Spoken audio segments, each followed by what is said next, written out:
understanding there is a bus priority scheme of some sort, which I forgot the name of, that runs along the kind of Kent side of the Thames Gateway, connecting the new developments and Ipswich Station. It's a bus priority scheme of some sort, which I can't watch. Fast track? Is it some fast track? Yeah, something like that. I think Ipswich's a bit mad, actually, particularly when we invested in Ashford International where we did. But on the high-speed line, I mean, the plan set up by the government, or HS2, to be fair, does actually go into Birmingham city centre. And I very much agree with you that what we don't want is parkway stations miles from anywhere, which then lead to development in the countryside and cause further carbon emissions until we get into the city centre. But I think you can do it if you plan it properly. And of course, the other thing to say is that when you get the high-speed line in place, then the constraints on existing lines, which at the moment are limiting the services, bumping off local services, particularly in the Manchester area, you can start providing more of those local services there. Okay, right, let's... Yes, all right, just... I mean, I agree with what Norman said about the source of your electricity. If you do it with wave power, then I think it would be greener and would reduce CO2 emissions. But if you continue to burn coal or oil, then probably isn't going to. On the local access thing, I mean, I very much agree that you've got to take a whole journey solution that literally from door to door, and having a fast bit which you can't actually get to isn't much help. Ebbsfleet, for example, I said that all of the Crossrail trains should go to Ebbsfleet station so that there would be interchange, for example, and that the North Kent line should be diverted a few hundred metres so that all of its trains would again serve Ebbsfleet, and there would be a good interchange rather than having stations a few hundred metres apart. And one of the things that worried me when I looked at the HS2 proposal over the weekend was that it proposes a station at Birmingham International, which is over a mile from the existing Birmingham International station. Now, it proposes that people move to Lincoln too, but that's not going to be terribly convenient. So yeah, look at the whole journey and make good interchanges with local access into non-coastal services. Right, okay. Shall we move on to, if we've got another topic, I think we should try to move on to it. Okay. Let's go to the back of the room over here. Name, please. Thank you. A nice crisp question. My name is John Cartledge. I'd like to tease out the party's views on fares. In the National Passenger Survey, value for money always ties with toilets for the highest level of user dissatisfaction. Strange situation at the moment in which half the railway fares in the country are decided by the government and the other half are decided by train companies. The train companies are on net cost contracts, even though they don't control most of the drivers and demand for their services. And the railways are in competition with other modes, which the government has no coherent pricing policy at all. So is it any wonder it's a mess? The question, is there a sort of clear question? Let's find out what they think about. Can we have a clear indication of who they think should fix rail fares and what the object of pricing the railway should be? Okay, that sounds pretty clear to me. Who wants to start? Grab that one. Steve, what happened? Thank you. Fares are always the most controversial part of it. I did a fringe meeting in Manchester where someone stood at the back of the hall and said I had to drive to Manchester today because rail fares are so expensive. I said I had to come to Manchester by train today because the car is too expensive. And there is clearly an issue is the difference between the roll-up fare, the standard fare, what fare you can see on the website, how far in advance you book, and then of course, so for the passenger it's extremely confusing. And I think one of the first things the industry needs to address, and I know it is thinking of addressing, but it really does need to address, is the confidence that when you go onto websites that the fare that you are shown is the cheapest or the best value fare available. And at the moment, I'm afraid to say that customers don't have that satisfaction. So there is a perception about fares, whatever. Then there, of course, is the reality. The fare box, you have to make a decision. There are only two ways of paying for the railways. It will either be by the taxpayer or by the fare box. We've seen increasing movement back towards the fare payer over the last few years under this government, with the taxpayer subsidy declining.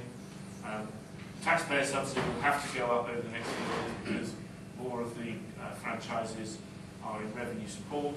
How long it happens is difficult to tell. But I think that in terms of the balance between the fare payer and the taxpayer, given that the taxpayer is going to have to be smaller and given the current financial restrictions, I'd be very surprised if you're going to hear anyone and say that there's going to be another huge subsidy, and therefore the current fare levels or fare regime is likely to persist. That's should be fair to be surprised.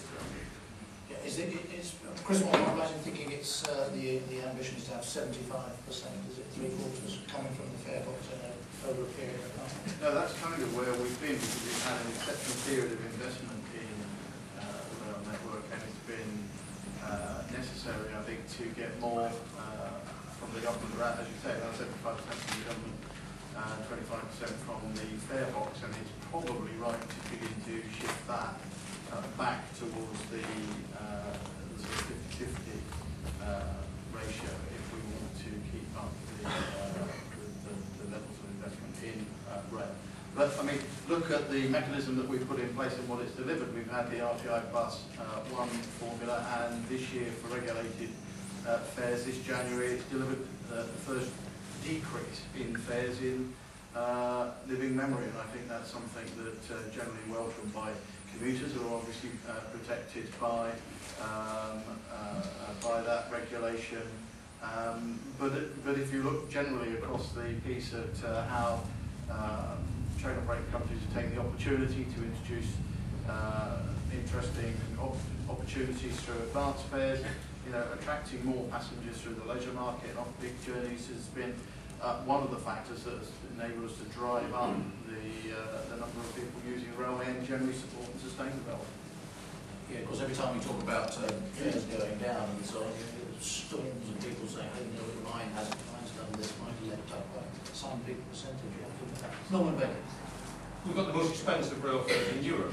Any analysis will give you that. Of course, there are cheap fares you can get in there, and if you shop around the internet, you can find them. But a fair analysis of either standard or off-peak tickets, effectively, will show that.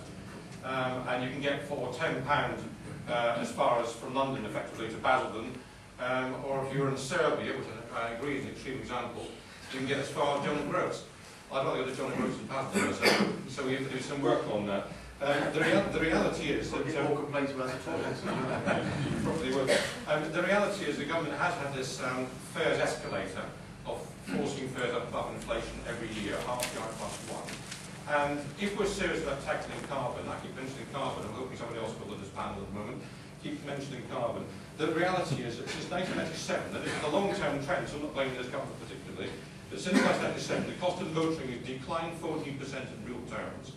These are Department for Transport statistics, so presumably we can rely on them. The cost of going by rail has gone up 13% in real terms, the opposite. The cost of going by air has gone down 35% in real terms over that period. So we're in this topsy-turvy world where the more carbon you emit, the cheaper it becomes to travel, and the less carbon you emit, the more expensive it becomes to travel. Now, if we're serious about cutting carbon, we cannot carry on that trajectory. So we have to find a way of regulating that, either by pushing up the cost of aviation, and I'm very, very frank about that, we need to do that, or reducing the cost in relative terms at least, of travelling by train. And we intend to make an announcement on what we do with train fares. In fact, in the near distance, not very far away from here, a couple of days away from here. In terms of unregulated fares, which are entirely within the grasp of the railway companies themselves, I think they need to look at their own business case and ask themselves whether it's good publicity for the railway companies to be advertising a fare for £1,002, first class open return, to get from where it was in Cornwall to the Carl Gauch. Nobody's bought the ticket apparently, apart from one journalist, subsequently. So do they actually do themselves any favours by having those particular fares? They need to cut some of those unregulated fares, I think, and they wouldn't lose business if they did so. And one final point on the fares.